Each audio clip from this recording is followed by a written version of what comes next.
நம்மளுடைய இந்த அரசியல் பயணத்தில் மிக மிக மிக முக்கியமான ஒரு காலகட்டத்தில் நாம் இருக்கிறோம். நான் ஏன் இதை இவ்வளோ அழுத்தமாக சொல்கிறேன் அப்படின்னா,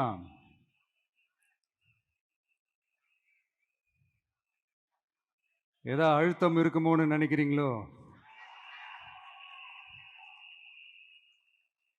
அழுத்தமா நமக்கா?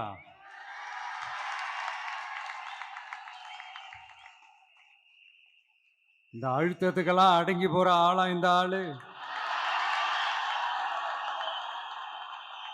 இந்த மூஞ்சா பார்த்தா அப்படியே தெரியுது உங்களுக்கு?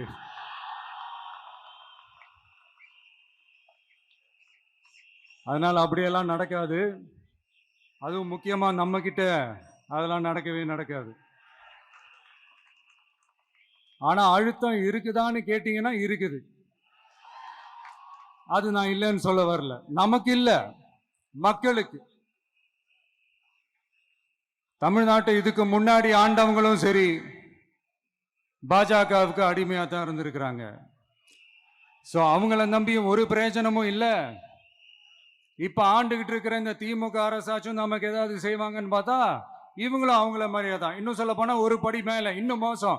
அவங்களாச்சும் நேரடியா சரண்டர் ஆகி இருப்பாங்க, இவங்க மறைமுகமா சரண்டர் ஆகி இருக்கிறாங்க. அவ்வளவுதான் வித்தியாசம்.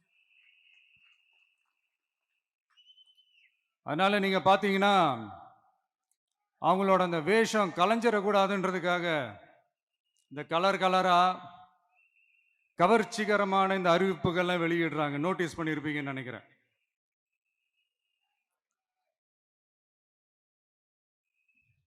அதனால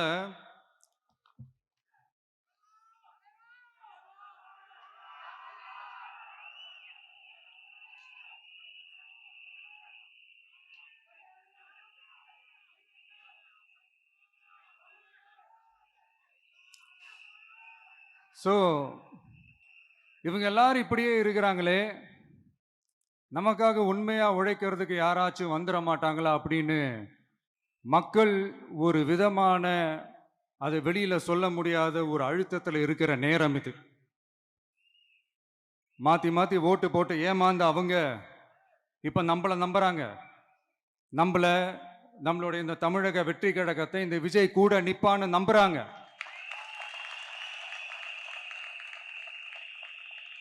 நம்மள நம்புறவங்களுக்காக நாம நம்பிக்கையோடு இருக்கணும்ல.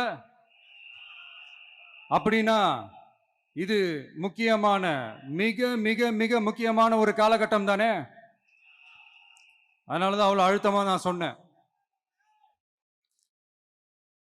இந்த தேர்தல், இந்த கூட்டணி, இதெல்லாம் பத்தி நிறைய இந்த ஹேஷியங்கள் ஜோஷியங்கள் எல்லாம் நடந்துகிட்டு இருக்கு இல்லையா? என்னப்பா இந்த விஜய் இப்பதான் வந்திருக்கிறாரு, இவரு கூட எல்லாம் யாரு வரப்போறா, அவங்க வரமாட்டாங்க, இவங்க வரமாட்டாங்க, அப்படி இப்படின்ட்டு நம்மளை பத்தி ஒரு அண்டர் எஸ்டிமேட் பண்ணிட்டு இருக்காங்கல்ல. அதுனா நமக்கு புதுசா என்ன? 30 வருஷமா நம்மளை அண்டர் எஸ்டிமேட் பண்ணிட்டு தான் இருக்கிறாங்க. ஆனா மக்கள் கரெக்டா நம்மளை எஸ்டிமேட் பண்ணி ரொம்ப அழகா, ரொம்ப அக்கறையா, ரொம்ப தெளிவா, ரொம்ப தீர்க்கமா நமக்குன்னு ஒரு இடத்தை கொடுத்திருக்கிறாங்கல்ல. எப்படி? என் கேரியரின் உச்சமான ஒரு இடத்தை கொடுத்திருக்கிறாங்கல்ல. அதை இந்த நாடே பார்த்துக்கிட்டு இருக்குல்ல. ஏன் அப்படி எனக்கு அந்த இடத்தை கொடுக்கணும்? ஏன்னா இந்த விஜய் நம்ம பிள்ளையாச்சே, நம்ம அண்ணனாச்சே, நம்ம தம்பியாச்சேன்னு சொல்லி அவங்க மனசுல அப்படி தோணுது. அதனாலதான் நமக்கு அப்படி ஒரு இடத்தை கொடுத்து உள்ளன்போடு அள்ளி நம்மளை அரவணைச்சுக்கிட்டு இருக்கிறாங்க. அப்படி நம்மளை நம்புறவங்களுக்காக நாம உழைக்கிறதே அது ஒரு பழக்கமாகி பழக்கமாகி இப்ப அதுவே என்னுடைய ஒரு ஒரிஜினல் கேரக்டராகவே மாறிடுச்சு. இத்தனை வருஷமா இருக்கிற அந்த உழைக்கிற குணம் அது எப்படி மாறும்? அதெல்லாம் மாறவே மாறாது. அரசியலுக்கு வந்ததுக்கு அப்புறமும் சரி, ஆட்சி அதிகாரத்துக்கு வந்ததுக்கு அப்புறமும் சரி, ஒன்னே ஒன்று சொல்ற, எழுதி வச்சுக்கோங்க. இதுக்கு முன்னாடி இருந்தவங்க மாதிரியோ இல்ல இப்ப இருக்கிறவங்க மாதிரியோ ஊழல் செய்யவே மாட்டான்.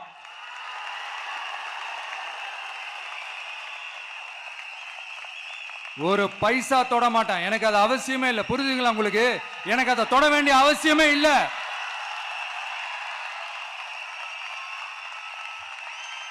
ஒரு துளி ஊழல் கரை கூட படியவே படியாது, படியவும் விட மாட்டான். நீங்க கேட்கலாம், இது என்ன சினிமாவா, இதன முதல்வன் படமா, ஒரே நாள் நம்ம வந்து இவர் எல்லாத்தையும் கிளீன் பண்ணிடுவாரான்னு நீங்க கேட்கலாம். ஓகே, பிராக்டிகலா அது பாசிபிள் இல்லதான், but it is a process, right? It is a process.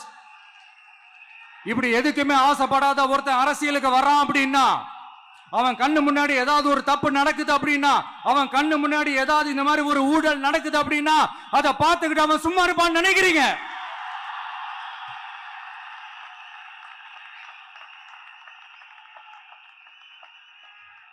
அதனால இந்த தீய சக்தியா இருக்கட்டும், இந்த ஊழல் சக்தியா இருக்கட்டும், ரெண்டு பேரும் தமிழ்நாட்டை ஆண்டவை கூடாது.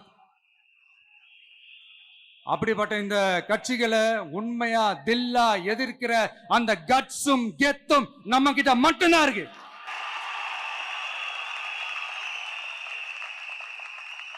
அதனால நீங்க என்ன சூழ்ச்சி நம்ம மேல பண்ணாலும், என்ன அழுத்தம் நீங்க கொடுத்தாலும், இந்த அடங்கி போறதுக்கோ, இந்த அண்டி பொழைக்கிறதுக்கோ, இல்ல இந்த அடிமையா இருக்கிறதுக்கால நம்ம அரசியலுக்கு வரல.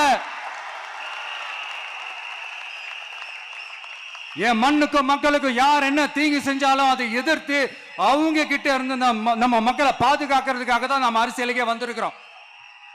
அண்ட் முக்கியமா தோழர்களே, மக்களுக்கு என் மேல மட்டும் நம்பிக்கை இருந்தா அது பத்தாது. என் கூட டிராவல் பண்ற என்னோட எல்லா தோழர்கள்கிட்ட அந்த நம்பிக்கை வரணும்.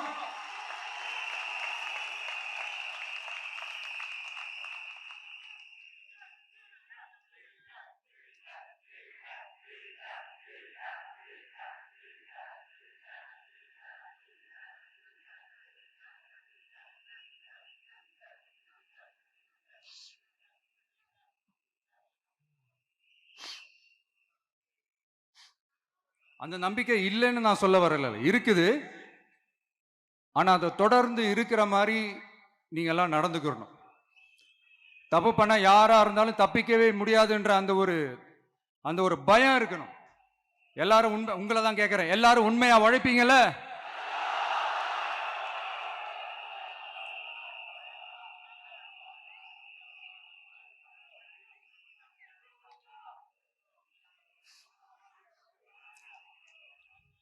யாருக்காகவும் எதுக்காகவும் நம்மளோட அரசியல காம்ப்ரமைஸ் பண்ணிக்கவே கூடாது, செய்வீங்கல்ல?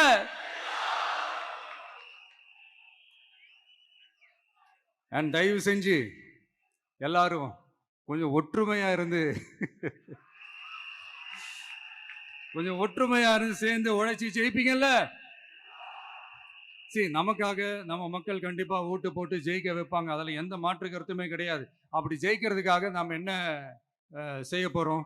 மக்களிடம்னு செல்னு அறிஞர் அண்ணா அவர்கள் சொன்னதை ரொம்ப டீப்பா சின்சியரா அடாப்ட் பண்றதோட மட்டும் இல்லாம நம்மளோட அரசியல்ல அதை செயல்படுத்தணும். அதுதான் முக்கியம். ஏன்னா இப்ப அரசியல் இருக்கிறவங்க அண்ணாவை மறந்துட்டாங்க. அண்ணா ஆரம்பிச்ச கட்சியும் அண்ணாவை மறந்து சுயநலமா மாதிரி பல வருஷம் ஆச்சு.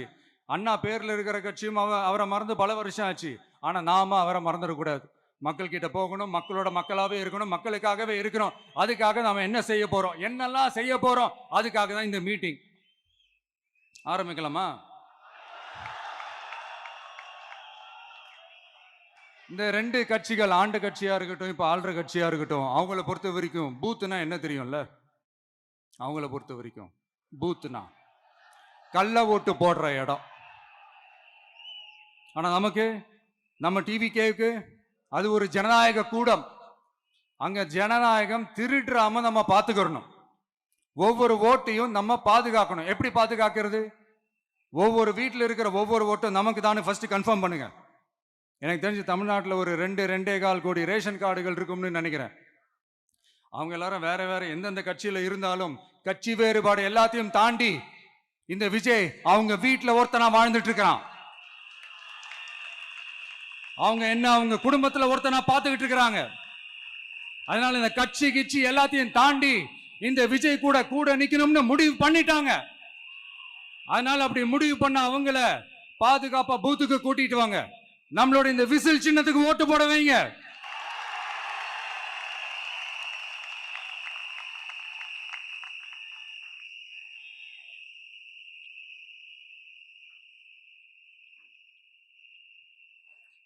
ஒன்றியம், நகரம், பேரூர், பகுதி, கிளைன்னு இங்க வந்திருக்கிற நம்மள எல்லார் நிர்வாகிகளும் தான் நம்ம கட்சியினுடைய ஆணி வேர்.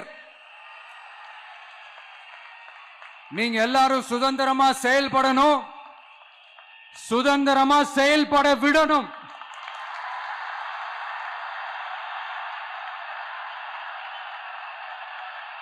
நீங்க ஒவ்வொருத்தரும் எனக்கு முக்கியம்.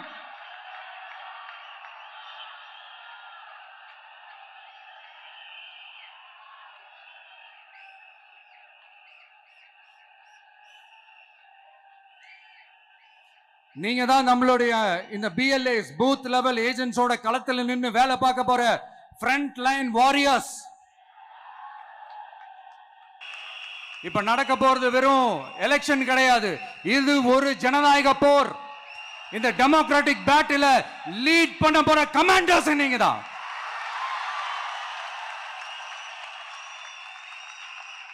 நான் ஏன் இது இவ்வளவு ஸ்ட்ரெஸ் பண்ணி சொல்றேன் அப்படின்னா, இந்த தீய சக்தி எப்படி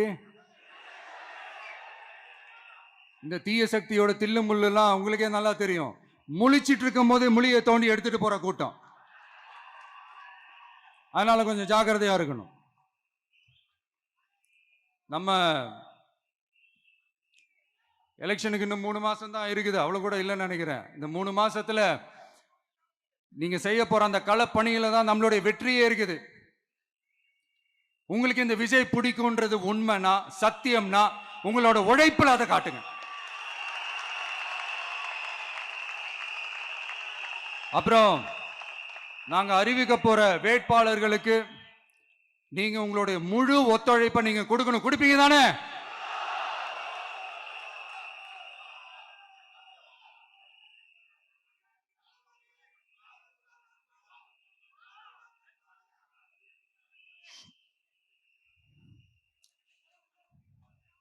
உங்க எல்லாரையும் ஒரு எனர்ஜைஸ் பண்ற மாதிரி உண்மையா நடந்த ஒரு கதை ஒன்று சொல்றேன்.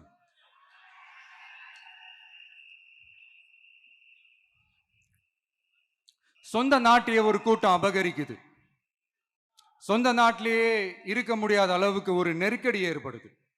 ஸோ வேற வழி இல்லாம அந்த நாட்டை விட்டே வெளியே போய் வேற ஒரு இடத்துக்கு போய் காடு மலை அப்படி இப்படின்னு சுத்தி மறைஞ்சு வாழ வேண்டிய ஒரு சூழ்நிலை ஏற்படுது. என்னடா இப்படியே ஓடிக்கிட்டு இருக்குமேன்னு சொல்லிட்டு தன்னோட நட்பு சக்திங்க கிட்ட பேசி ஒரு பெரும் படையை திரட்டிக்கிட்டு அதிரடியா ஒரு போரை நடத்தி அந்த நாட்டையே திருப்ப மீட்டு எடுத்தது யார் தெரியுமா? நம்ம கொள்கை தலைவர்களை ஒருத்தரான ராணி வேலு நாச்சியார் அவர்கள் தான். அவங்களுக்கு அந்த நட்பு சக்தியா கூட இருந்து உழைச்சது சின்ன மருது, பெரிய மருது, சையது, கார்கின்னு சொல்லிட்டு அந்த 3 பேரும் தான். ஆங்கிலேயர் படை, ஆற்காட்டு படை மாதிரி அந்த 2 பெரும் படையை அடிச்சு துவம்சம் பண்ணிட்டு அந்த நாட்டையை திருப்பி மீட்டு எடுத்தது வேலு நாச்சியார். அன்னைக்கு இருந்த ஆங்கிலேயர் படை, ஆற்காட்டு படை மாதிரி இன்னைக்கு என்னென்ன படை இருக்குதுன்னு உங்க எல்லாருக்குமே நல்லா தெரியும். அதனால அந்த 2 படை மட்டும் இல்ல, இன்னும் எத்தனை படை வந்தாலும் எதிர்த்து நின்று ஃபேஸ் பண்றதுக்கு ஒரு நல்ல தலைமையும் இத்தனை சக்திகள் என் கூட இருக்கும் போது, இத்தனை சின்ன மருது, இத்தனை பெரிய மருது, இத்தனை சையது, கார்கிகள் என் கூட இருக்கும் போது நம்ம நாட்டை நம்மளால மீட்டெடுக்க முடியாதாங்க?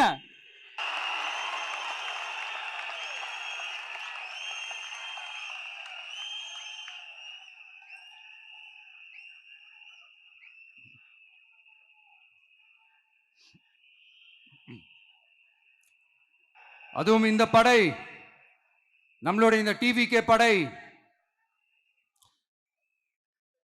நட்பு சக்தி இருந்தாலும் இல்லைனாலும் தனியாவும் நின்று கெத்தா ஜெயிக்கிற அளவுக்கு ஒரு மிகப்பெரிய படை.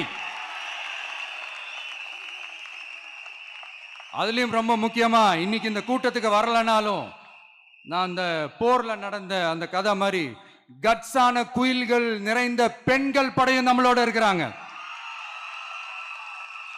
அந்த பெண்கள் படையை பார்த்துதான் அரசியல் அரங்கமே அதிர்ந்து போயிருக்குது. அதனால எல்லாரும் ஒரு நிமிஷம் எனக்காக எந்திரிச்சு நில்லுங்களேன் ப்ளீஸ்.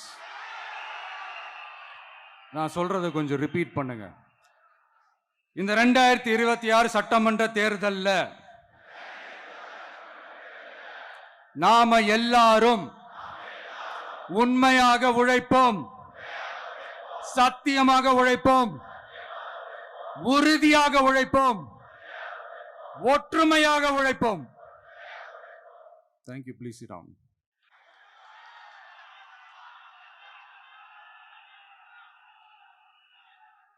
உங்களோட இந்த வார்த்தையை நான் மனப்பூர்வமா நம்புறேன்.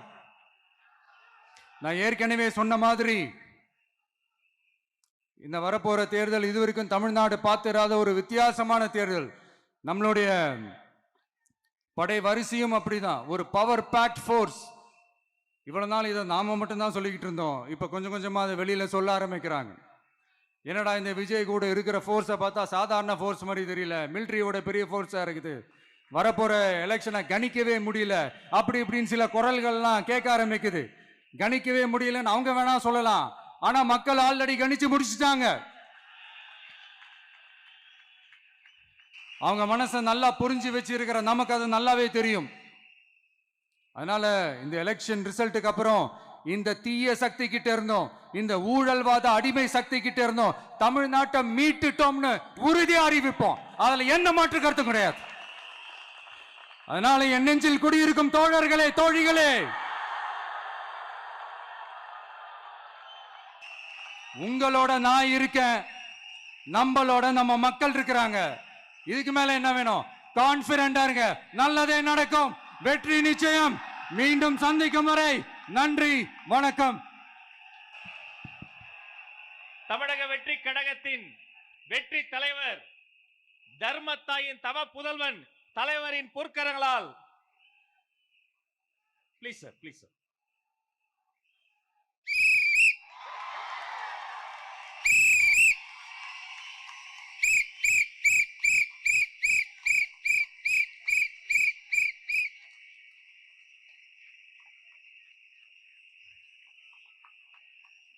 நம்ம சின்னம் உங்கள் சின்னம், நம்மளுடைய வெற்றி சின்னம் விசில். கப்பு முக்கியம் பகிலே.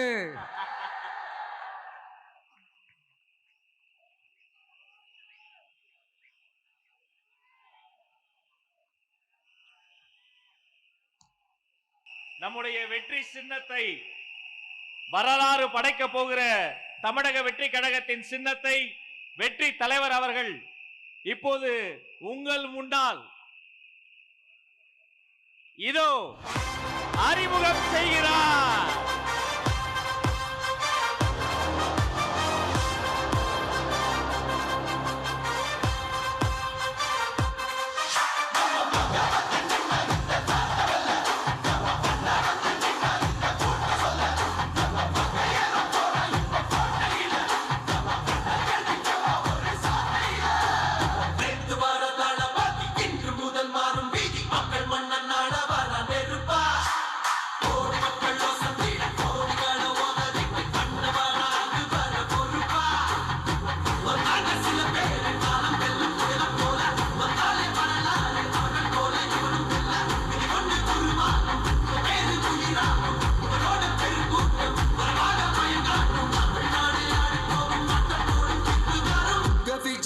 விஜய் உயிரென்ன வரனா,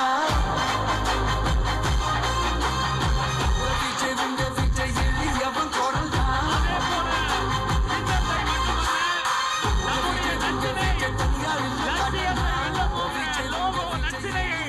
வெற்றி தலைவர் இதோ அறிமுகம் செய்கிறார். வீட்டுக்கு வீடு, வீதிக்கு வீதி, ஊர் முழுக்க உலகம் முழுக்க புதிய சரித்திரம் படைக்க போகிற தமிழக வெற்றி கழகத்தினுடைய தேர்தல் பரப்புரை லட்சினை வெற்றி சின்னம் விசையோடு இதோ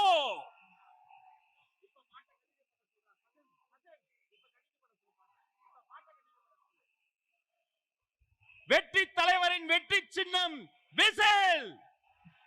உழைக்கும் மக்களின் சின்னம் விசில், பாட்டாளிகளின் சின்னம் விசில், தாய்மார்களின் சின்னம் விசில், தமிழ்நாட்டின் சின்னம் விசில்.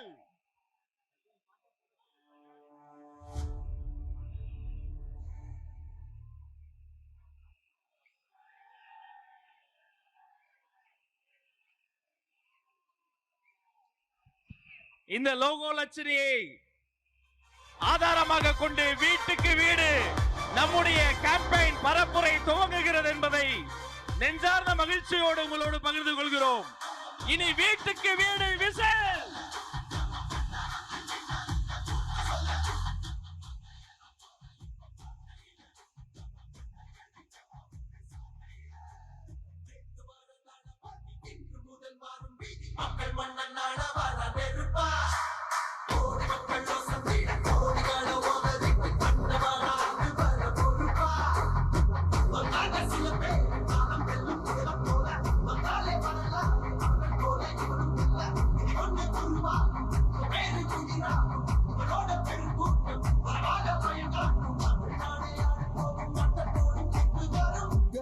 உங்க விஜய் உயிர் என்ன வரனா விஜய் உங்க விஜய் எளியவன் குரல்னா விஜய் உங்க விஜய் தனியார் இல்ல கடனா விஜய் உங்க விஜய் எளியவன் குரல்னா விஜய் உங்க விஜய் தனியார் இல்ல கடனா மக்கள் தானே மன்னர்களே உனக்கு காட்ட வரனா